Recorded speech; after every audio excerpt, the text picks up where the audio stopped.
My name is Amy Carol Bouchard, and my maiden name was Amy Carol Jones.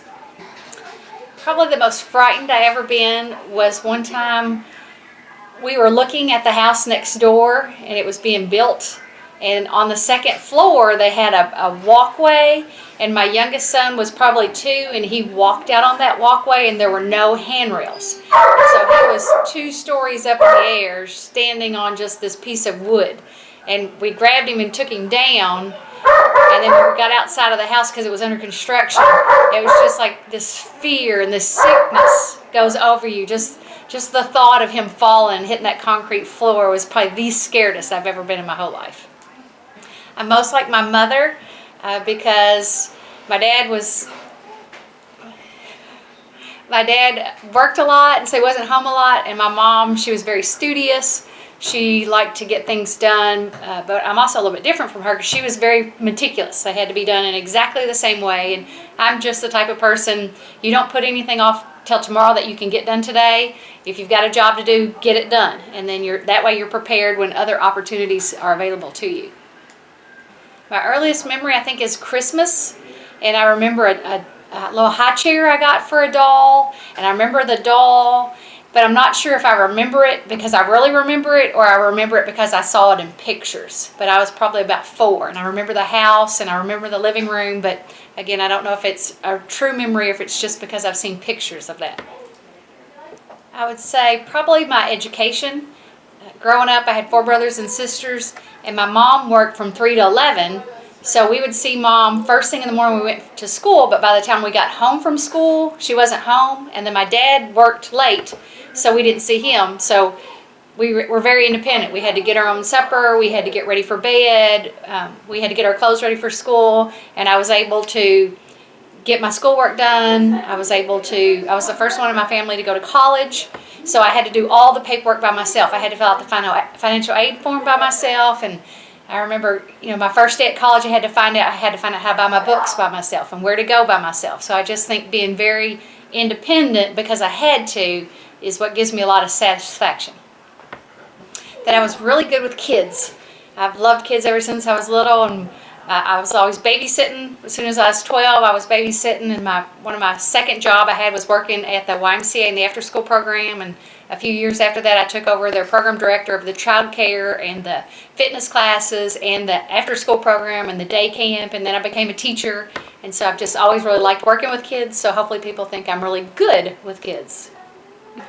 The world has changed since I was young because of technology. When I was young, we had 3 channels on the TV, and that was it. And I remember when cable TV came out, and all my friends had cable TV. And I remember the day we got cable TV, because we were poor and we didn't have anything, but we got cable TV, and so you had more than 3 channels. And then technology. Like we have cell phones now and text messaging, and you can send pictures. When I was a kid, you had a phone that had a rotary dial, and you had to dial each number and let that dial roll back, and if it messed up, you had to hang up and start over. The idea of death does not frighten me at all. I think I've lived my life. If my children were younger, it probably would, but my children are 22, 19, and 16, so I know they would be okay without me. The only thing of death that scares me is that I would miss out so much on their lives. Very little conflicts, and part of that was because my parents were gone a lot. I'd probably say we had more conflicts with my brothers and sisters, but just not a lot of, some of the regular teenage conflicts, but maybe about helping clean up the house, but no big conflicts. My greatest weakness is my horrible handwriting. And my second greatest weakness is I'm a horrible speller. And I guess my third weakness in life is I have no sense of direction. So thank the Lord they invented GPS, because if not, I wouldn't be able to drive out of Owensboro. The most important object that I own are my photographs from my kids growing up. All the memories because I have 3 children and they're all very different and they have very different memories. And so I just love looking back. As soon as you see one of those pictures, you remember everything that happened that day and that time period. And when they achieved things, you realize how important it was for them, and you're so proud of them and so happy for them. So my photos are definitely my most important possession. I really don't think I would change anything about my education. High school, I was a BC student, but I didn't really study hard. But then when I got in college, I became a very good student. I graduated with probably a 3.5 in college, but then when I got my master's, I graduated with a 4.0. So each level of school I got, it got more important. And then when I went for my rank, I graduated with a 4.0 again because I knew how important it was, and I just had this satisfaction when you would do good, and plus with my education, it helped me right into my job, my teaching career. So it just became very important to me to be very successful and get the most out of it that I could. Would I not live without my life?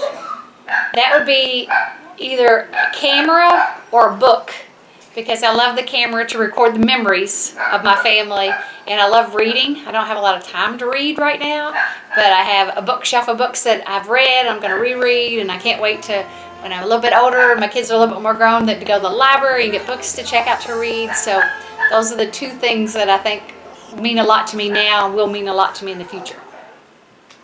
'Cause girl, you're amazing.